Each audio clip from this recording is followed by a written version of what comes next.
Hi there, I'm Ashley Frank with Compliance Services International, and I'm here on behalf of the FIFRA Endangered Species Task Force to talk about a pilot we are exploring to see how various conservation practices can serve to prevent or reduce the exposure of pesticides to species that are listed under the Endangered Species Act.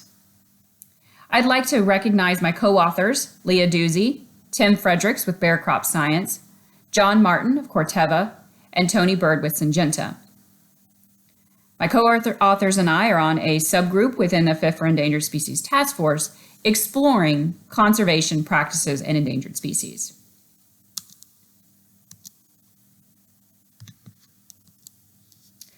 Agricultural operations are really complex. There are a lot of different factors that come into play when considering how to have a productive system.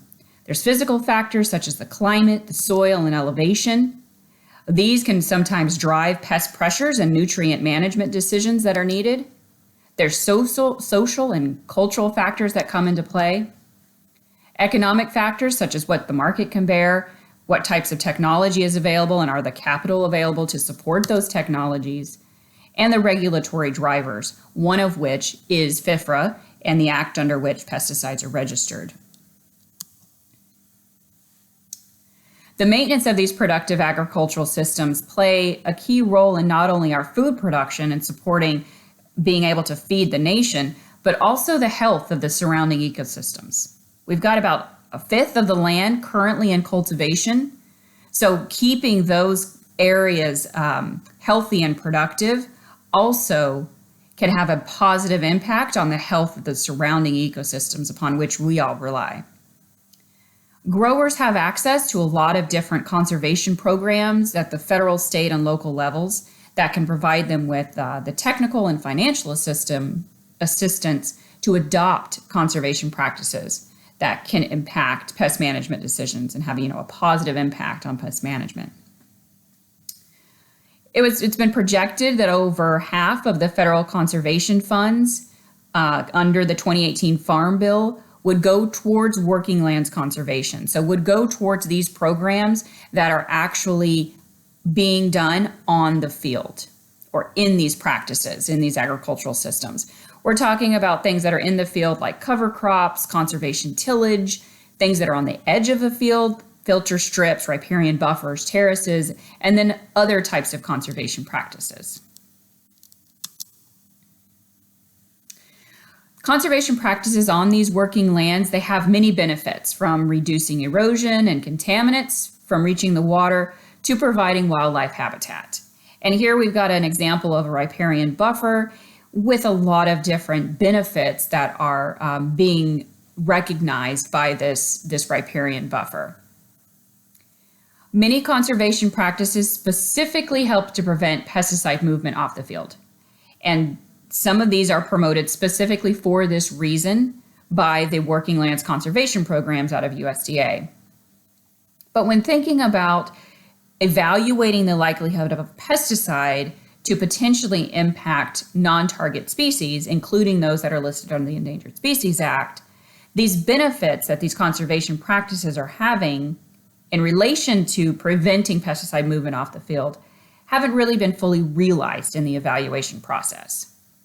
But understanding what's occurring on that field level, what types of practices are in place, is critical to understanding the overall impact that pesticides may have on potential exposure of listed species. Under the evaluation of pesticides, under the Federal Insecticide and Rodenticide Act, these are evaluations that are conducted at the national level. And any subsequent Endangered Species Act consultations are also conducted at that national level. And by their very nature, with this national scope, they currently cannot embrace all the details of an action.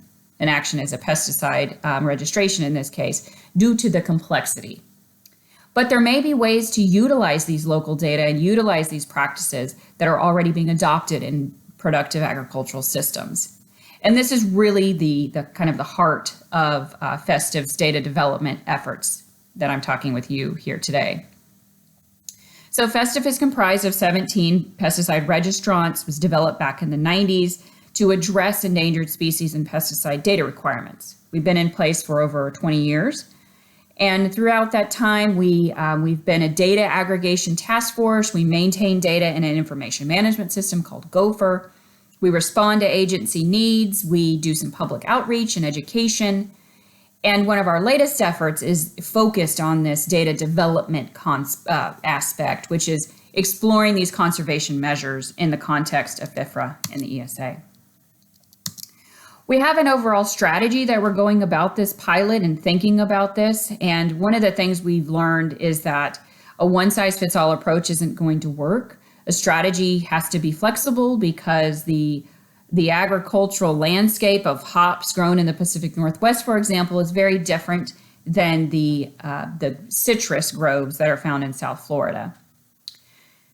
Same thing with species. Species differ, they have different needs, different habitat, and so as one-size-fits-all strategy isn't going to work. And overall, our goals are to have a feedback loop going between inventorying and planning into the FIFRA ESA process, so feeding both ways, and then have conservation actions, both new and existing, recognized in that process. Our vision is currently twofold. The first is to help better inform the baseline by aggregating data and filling data gaps. The second is to demonstrate whether a pilot for FIFRA ESA education and outreach, if that can illustrate efficiencies in the FIFRA ESA process. So I'm going to talk about those quickly for you today. The first is to build an inventory. So we need to know where we are starting so that we know where we need to go. So we're focusing on aggregating data that are things such as USDA and state programs that include working lands conservation, so state wildlife action plans, management practices, federal conservation programs, things such as working lands for wildlife, conservation banks and in lieu fee programs, which you can see there on that map. You know, there's only 70 species that are listed, so these kind of have some limited scope, but these are being built in our inventory where appropriate. Federal, state, and locally protected lands, existing best management practices that might already be out there, and other types of data sources that feed into an understanding of the current practices on the ground. Then we're going to then work on linking that inventory to ESA listed species. So we're starting in Iowa to really get down to all of the information that we can in building that conservation inventory. That example there on the top right, that is from Iowa's BMP MAPS program, and they have riparian areas, grass waterways, terraces, and some pond dams. So we're compiling that information that's available. Then we're going to be linking that to the location of ESA listed species to try to get at that understanding of, where these working lands practices exist in relation to potential habitat, what is the interaction between those two, the measures and the species, and where there may be potential to implement additional measures that might be needed. So just as an example, the watershed data up at the top, that's from Black Hawk County in Iowa. There are 462 acres of grassed waterways in that area.